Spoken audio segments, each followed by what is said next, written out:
Yo, partnership alert, partnership alert, partnership alert. Living Corporate has a partnership with LinkedIn Learning, an American massive open online course provider that provides video courses taught by industry experts across a wide array of subjects.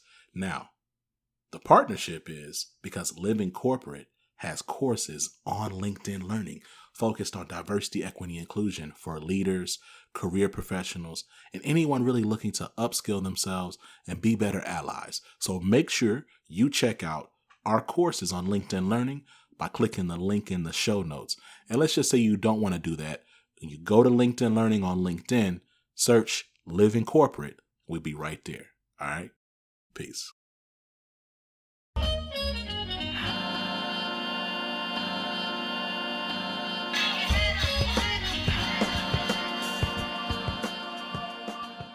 Good evening, good evening, good evening. Welcome to the break room. So I am y'all's host for this evening. So I'm Dr. Brian Dixon. I am a practicing child and adolescent psychiatrist in the great state of Texas. Well, I say great state of Texas. You know how we are.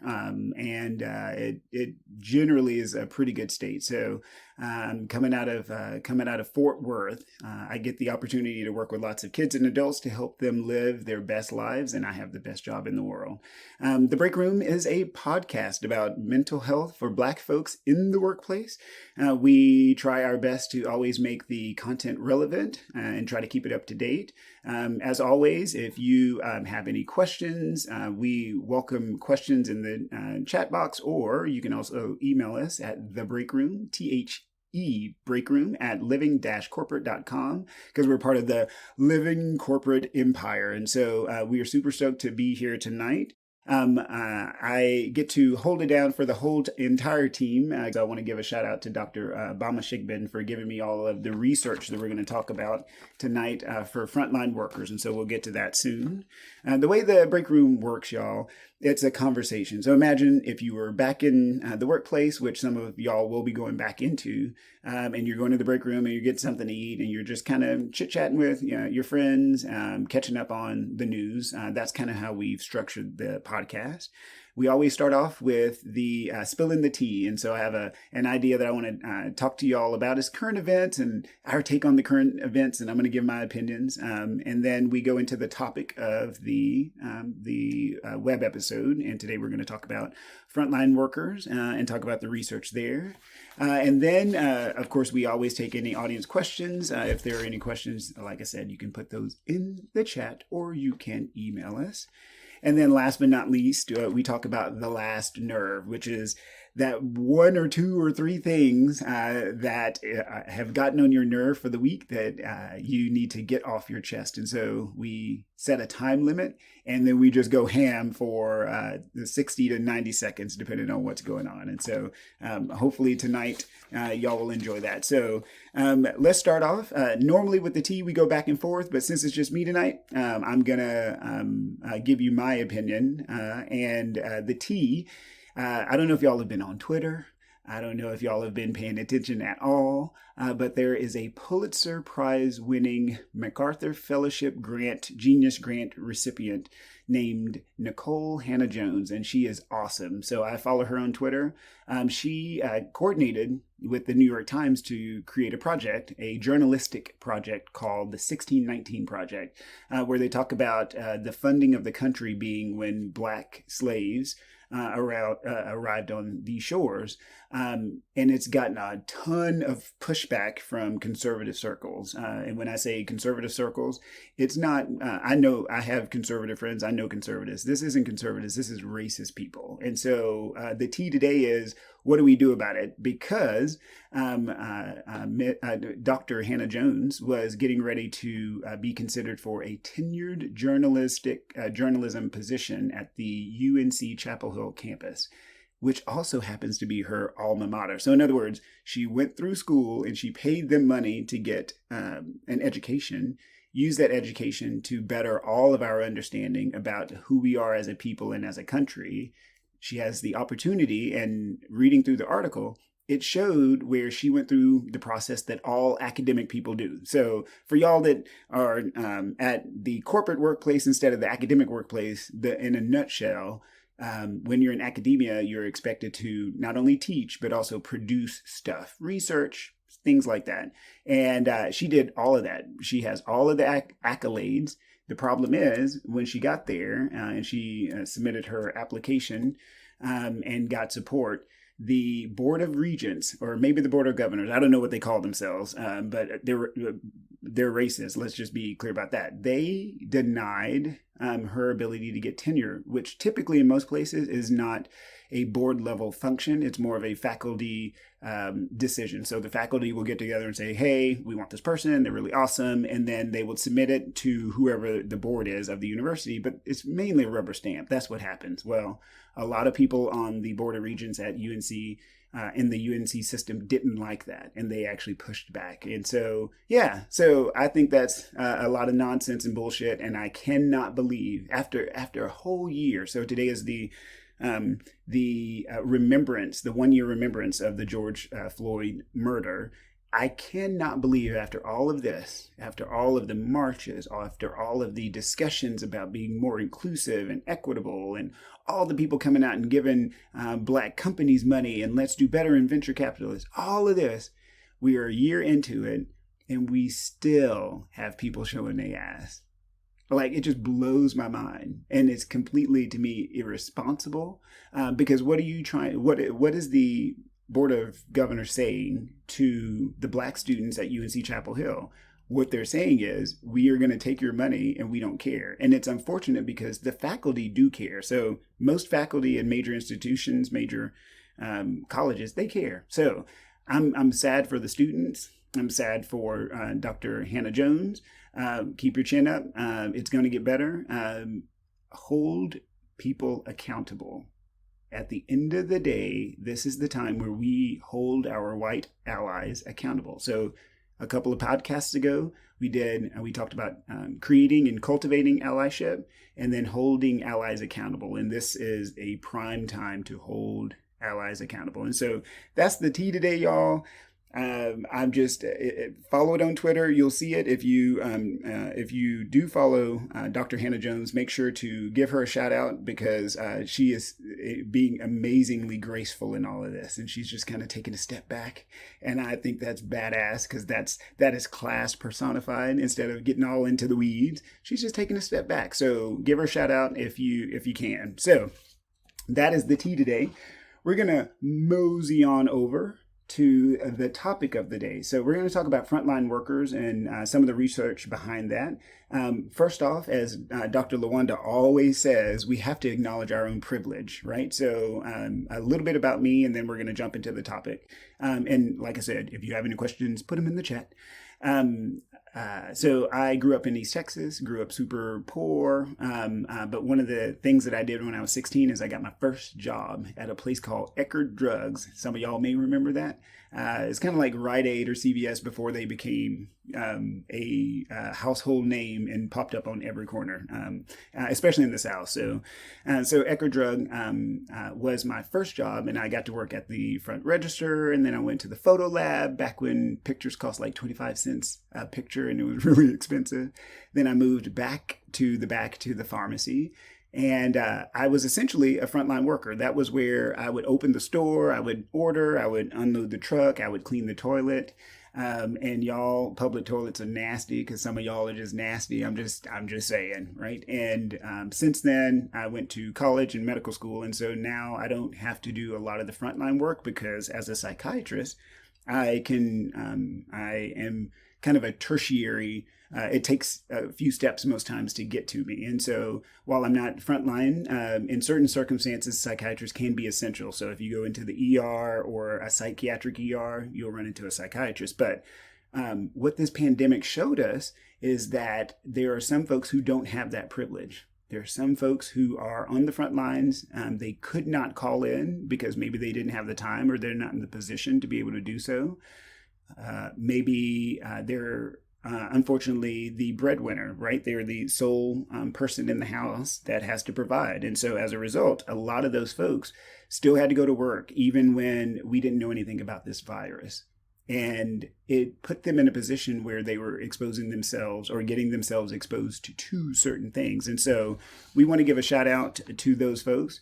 And at the end of the podcast, we want to make sure that we talk action items. What can we do as listeners, as corporate listeners, to make sure that those people who are on the front lines are well taken care of? So the first thing we need to cover is, what is the difference between an essential worker and a frontline worker? And we tend to use these terms interchangeably, but for this discussion, we want to make sure that we categorize the frontline worker as a subcategory of essential worker. So what is an essential worker? So what is the overall definition? It's someone who, quote, can conduct a range of operations and services that are typically essential to continued critical infrastructure viability. And so that includes people like housekeeping in the hospital setting, right? Especially like the ER. So when you go into the ER, you sit on a bed. At some point, you get up and you leave, either to go into the hospital or to go home. Well, somebody has to, quote unquote, turn that room over, meaning go in, disinfect, put everything back the way that it was. That is considered an essential worker. And they, especially in the world of COVID, one of the difficulties was we didn't know where that virus was, how it was transmitted. So sometimes it was transmitted through the, we thought it was through the air, or sometimes it's on stuff. And so as a result, the people who were cleaning had to be there all the time and work overtime, because some folks decided, hey, I'm not going to expose myself to that. And they didn't show up to work at all. So the folks who did had to work even overtime. And that type of worker exists in lots of different industries. The tech industry, defense, food and agriculture, transportation, logistics, energy, wastewater, law enforcement, sanitation. All of these folks were being exposed and potentially giving or not given the support that they needed, given the PPE, the personal protective equipment that they needed. And so most people are essential workers. So if you're looking at the workforce, up to 70% of all workers are essential workers. So there are these folks who are critical for the infrastructure of that sector to exist. And so in contrast, so those are essential workers. Frontline workers are, because remember, frontline is a subcategory of essential workers. Frontline workers are essential workers who cannot feasibly work from home. And those include all of those folks that I talked about, including cashiers, folks working in production, food workers, and janitors, maintenance workers, that sort of thing. And so some essential workers, like doctors, like ER doctors, may not necessarily, even though sometimes they're frontline, some of them weren't interacting with people who were coming in because they were one step removed. Whereas frontline workers are those essential workers that just have to be there. They absolutely have to be there. And so some of the statistics I want to give you. Frontline workers constitute 60% of essential workers and 42% of all workers. Of that group, women are a lower percentage of frontline workers, 39%, than the broader group of all essential workers, but a bigger share in many specific frontline occupations. And when it comes to those frontline occupations, some of those include home health or individual care services. So if you have an older person in your family that you're caring for or you're taking care of, sometimes you will have a worker who is working with that person directly, and those workers tend to be predominantly women. The problem is, so think big picture. So again, this is the living corporate network. We're talking about being at work, and especially in that corporate setting. And in the corporate setting, never ever forget the socioeconomics of the corporate world. So most CEOs are making 2,000 times the frontline worker, and then those frontline workers, their wages are disparate depending on race and gender. And so it just so happens that if you are a white guy, for every dollar that a white guy makes, a black woman makes somewhere around 68 cents. And Latino women make even less, somewhere around 55 to 58 cents. And so as a result, women tend to bear the brunt of lower wages in the frontline worker situation. And so the average wages of frontline workers, $21.85, are lower than those of all workers and essential workers. So a higher share of frontline workers earn low wages in the bottom quartile, and a smaller share earns higher wages in the top quartile. So in a sense, all monies are being skewed towards the bottom, even though they're doing the bulk of what did I say earlier? Critical work. Okay, critical work. So in other words, critical. If it don't happen, then nothing above that can function. So me as a doctor, if the person can't turn over the room and do it safely, then I can't do my doctoring job, right? If someone doesn't show up to pick the food or process the meat, I'm sure y'all remember all of that. That happened with a lot of those meat processing workers getting sick and not showing up to work, and then the douchebags voting on who is sick and who's going to go home and all of that stuff. So we live in a supply chain, and if the folks who are managing the front line aren't there, then the whole chain melts down. And so that's what we saw during the pandemic. And so keep in mind the frontline workers are on average less well educated than all workers, with a higher share of high school dropouts and lower share having at least a 4-year college degree. So they also have a higher share of minorities, particularly Blacks and Hispanics. And so as a result, keep in mind that racism is trauma, and racism is a socioeconomic nightmare because it robs certain people of their ability to make a living, or it's really expensive to be poor. And since, unfortunately, because of how we structure our society with redlining and governmental policies, Black people and Latino people tend to have less money. And so it's kind of this weird compounding interest of awfulness. It's like this perfect storm of awfulness that hits us. And so as a result, we tend to not have the money to go into the neighborhoods to support the schools that are supposed to support the kids. So a lot of the kids end up dropping out, and then they end up being frontline workers and disproportionately affected when things go bad, as it did in this COVID epidemic. And so keep in mind that they're still people. Keep in mind that they're still people, right? So even though you're a frontline worker, you're still a person. And one of the awful parts about this particular pandemic is we were unprepared for it. I say unprepared, so for the folks who aren't listening, I'm doing air quotes because we did have a plan. It was under President Obama. They had a whole notebook of it. And under the guy who came thereafter, he just said, nah, I'm not going to do it. And so we were unprepared for it. And as a result, a lot of mixed messaging started to occur. So a lot of people didn't know what to do with the virus. They didn't know what shelter in place meant.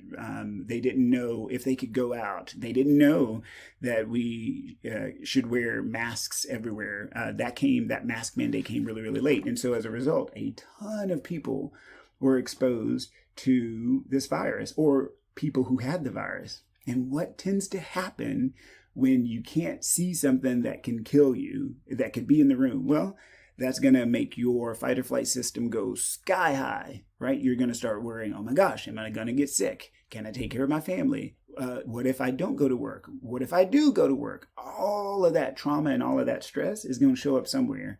As they say, the bill always comes due, right? So that stress is going to come up somewhere. And research is suggesting that up to 50% of Americans, and maybe even more, will meet the criteria for depression, anxiety, or PTSD in the next 2 to 3 years. And so let me stress that again.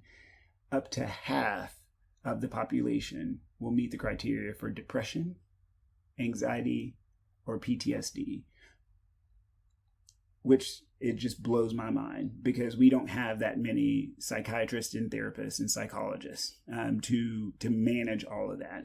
And of course, it hits people on the front line even harder because, again, at the end of the day, everything costs money. And so to get the care that they need, because we have so poorly invested in our mental health infrastructure in this country, there's not enough of us to go around, enough treating therapists to go around, counselors to go around. And then it costs money to see us. And because frontline workers tend to make less money, again, the perfect storm of awfulness. And I'm going to write that in the chat. Perfect storm of awfulness, because it's just awful. And so building and creating a way to conceptualize all of this hurt and all of this trauma. One of the papers that we put in the chat that you can look through, it said that it found kind of 4 blocks of how people, frontline workers, were worried. One was the risk of infection, which I talked about earlier, just being out there. Like, am I going to get it? Being in an enclosed room. Can I go to the grocery store? How do I get food? How do I take care of myself? So risk of infection was one. Sense of helplessness. So when the pandemic first started, the lack of PPE it was astounding how poorly prepared hospitals and other places were. And then when they tried to get PPE, the supply chain had basically either frozen or dried up. It just wasn't there. You couldn't even get a mask. And that created this sense of helplessness because, again, we are the richest, most capable country in the whole entire world, and we can't even protect the people who are supposed to keep the entire society running, right? And so risk of infection, sense of helplessness, the moral injury. So moral injury, as a psychiatrist, I'm going to give my interpretation of moral injury. I encourage you to absolutely reach out to educational psychologists who work in this area. But it's the idea that you have a value, you have an understanding of how the world is working and is formed and what's valuable, and to have something challenge that and or break it, right? So, hey, I live in a society that is safe and values my voice. And then we have a pandemic where it's basically all rules are suspended. Do whatever, hoard the toilet paper, put gas in bags, which is a terrible idea. Don't ever do that.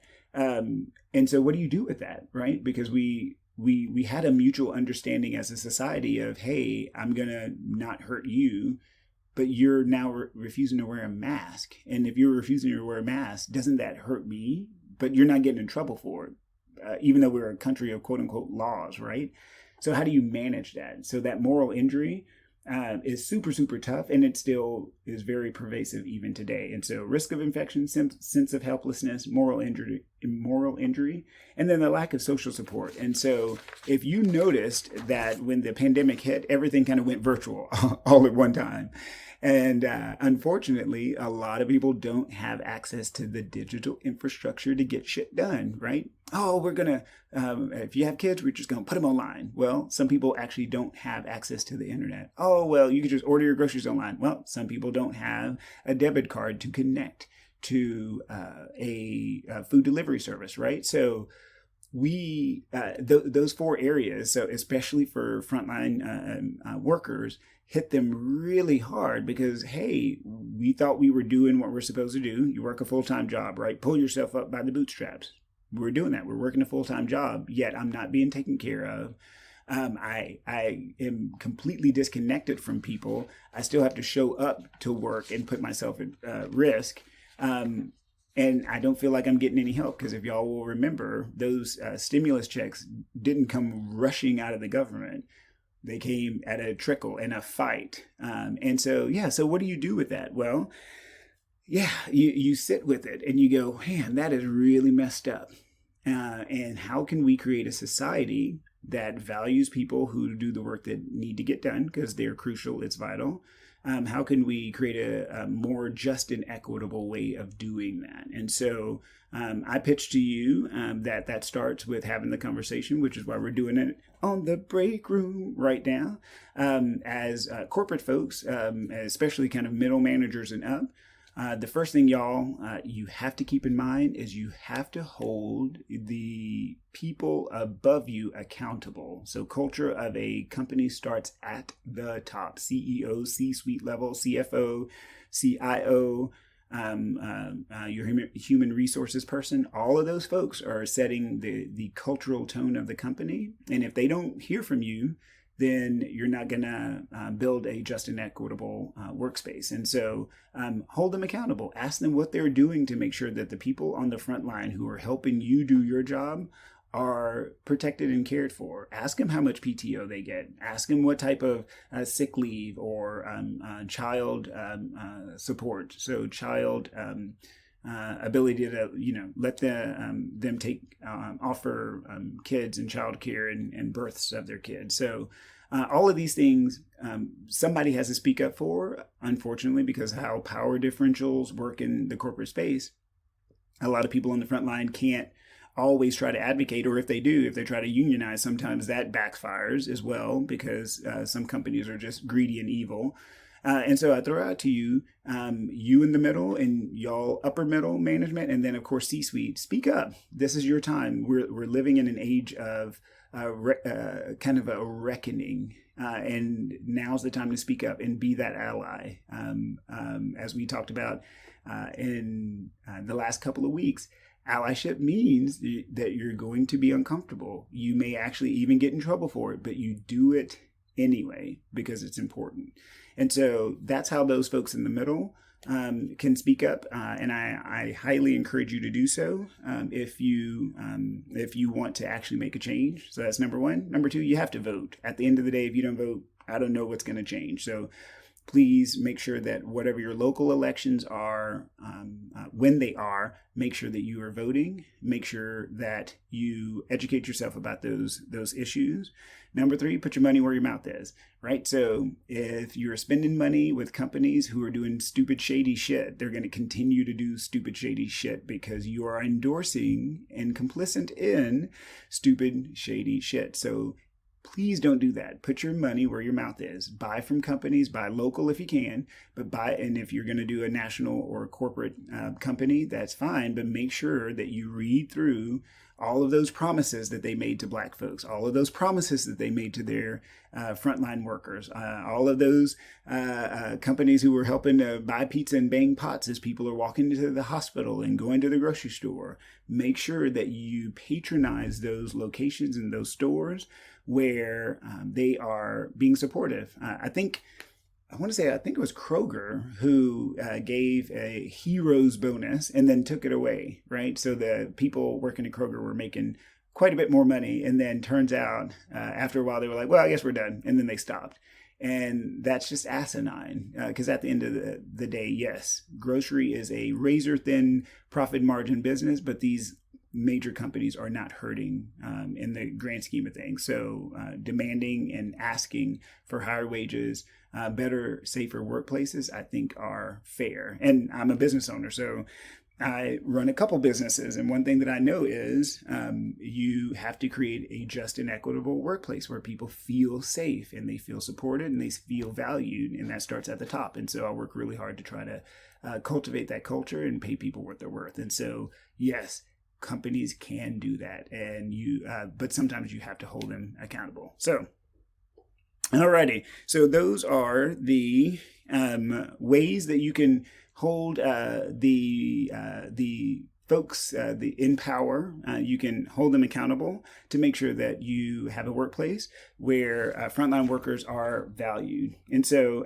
it's really funny. At one of our podcasts, we're totally going to talk about capitalism. And I normally I would do that when my other co-hosts are here because we have slightly different approaches, but y'all will hear that when you hear it. So, alrighty. So audience questions, I don't see any in the chat, but like I said, if you have any questions, especially after listening to the podcast, you can always submit those to the break room at living-corporate.com.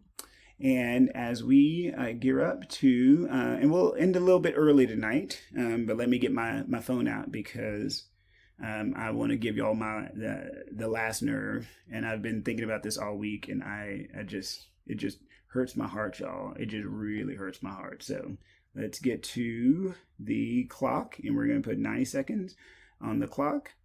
And so as a reminder, what the last nerve is the opportunity to just go off. And so I'm going to go off about something. And time starts right now.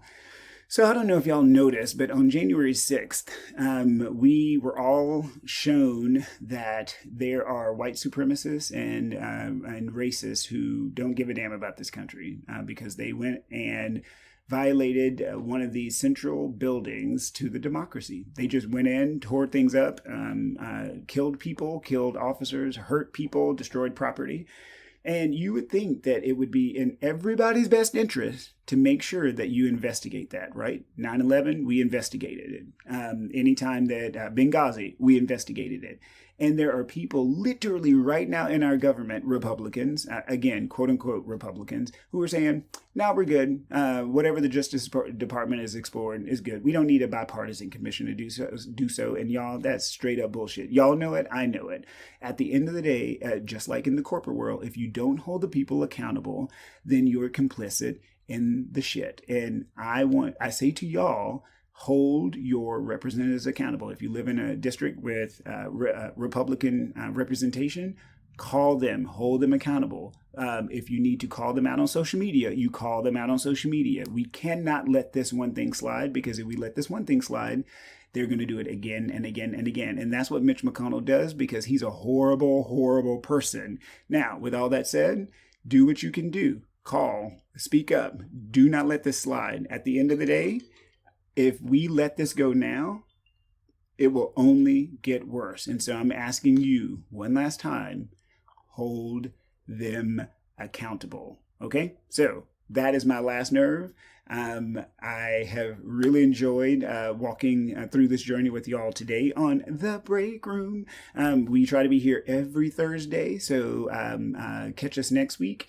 And listen to the previous podcast, because at the end of the day, learning and growing, especially in that mental health space, means that you are consistently re-educating yourself about things that you knew and thought you knew and things that you don't know. So thanks so much, y'all. You have a wonderful night. Bye-bye.